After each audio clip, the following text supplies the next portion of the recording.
Last week at Imola was one of the most difficult weeks I've had in Le Mans Ultimate.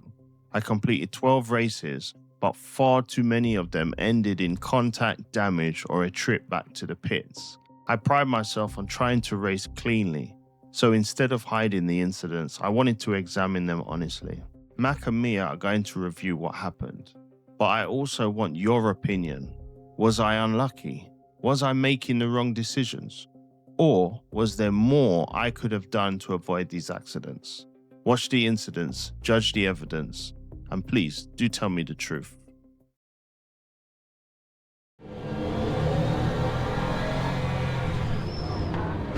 Oh, got hit. These guys up front. We've got quite a lot of aero damage. You might need to come in and get it fixed.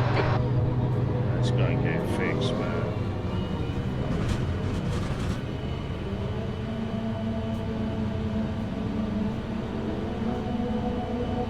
Unbelievable.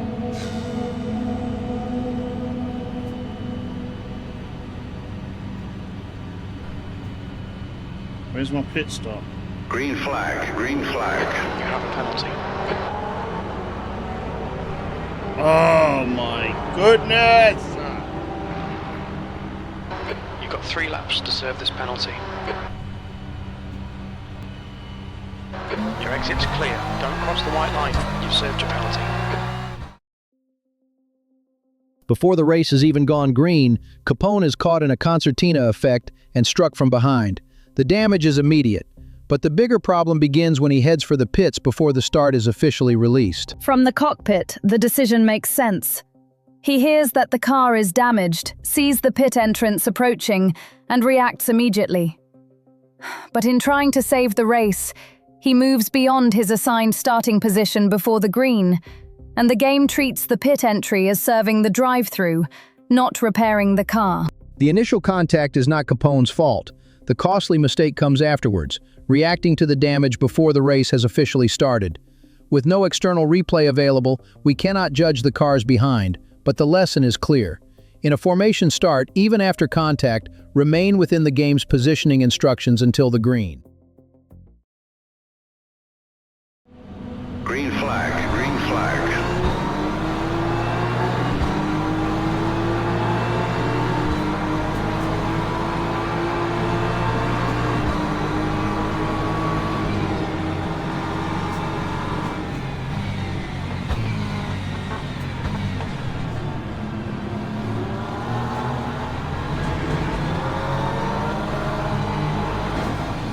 Sorry, mate. Oh!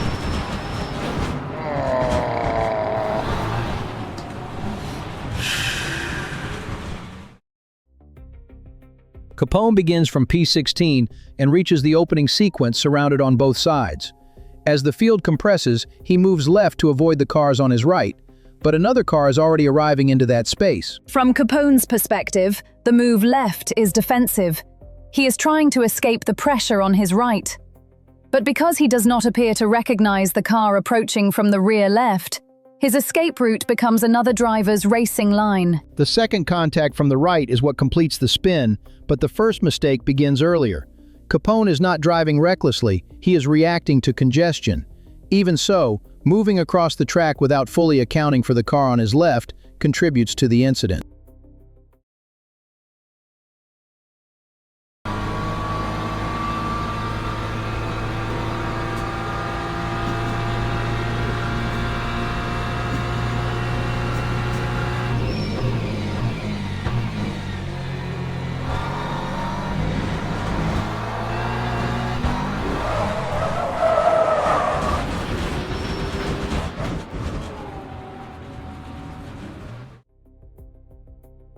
The McLaren commits to the inside at Tamburello, and Capone leaves room through the first part of the chicane. The decisive contact comes at the second change of direction, when the McLaren reaches the BMW's left rear. Capone's instinct is to hold his place while still leaving enough room. But through a tightening chicane, the safe margin disappears quickly. Giving the McLaren more space, or conceding the position entirely, may have protected the race. The McLaren appears to initiate the decisive contact, but Capone still had a survival choice. This may not be his fault, but with the other car committed, yielding more space would probably have prevented the damage.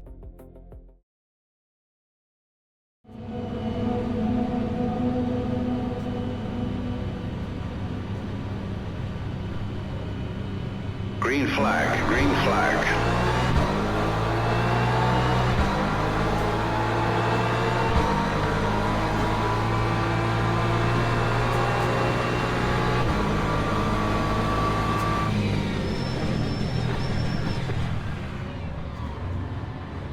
Oh, wow.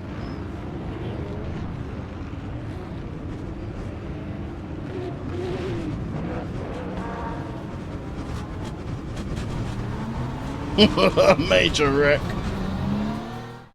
This time, Capone sees the danger early. He brakes, avoids the blocked track, and commits to the only clear escape route on the right.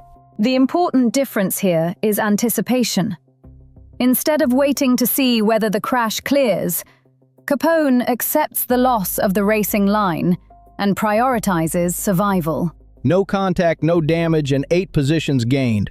This is the clearest example of what changes when Capone recognizes the risk early and chooses escape over position.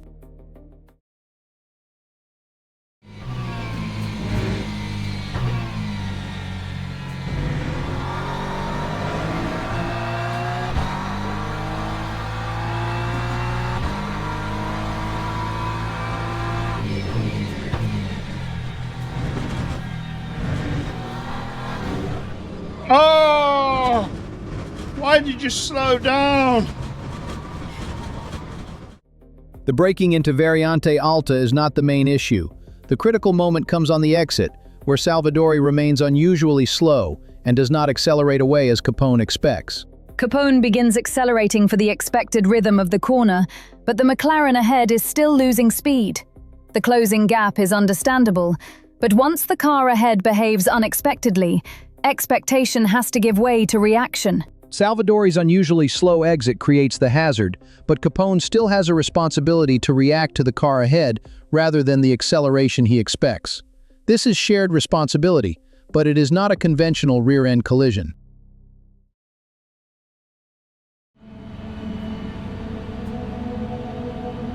All right, good luck, mate.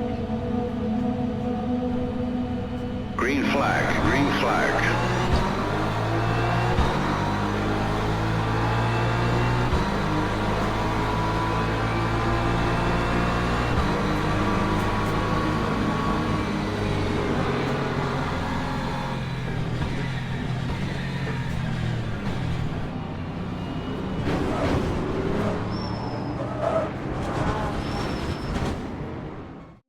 The Ferrari reaches Capone's left rear and makes the initial contact, but what turns the touch into a full spin is what happens next. The Ferrari stays on the throttle and continues pushing through the BMW. From Capone's cockpit, there is almost no warning. The contact begins behind his field of view, and once the Ferrari stays attached to the rear quarter, the BMW is already being rotated. Guezo is primarily responsible. The first contact comes from the Ferrari, and the continued throttle application makes the accident significantly worse. From Capone's position, there is no realistic corrective action once the BMW is being pushed around from the rear quarter.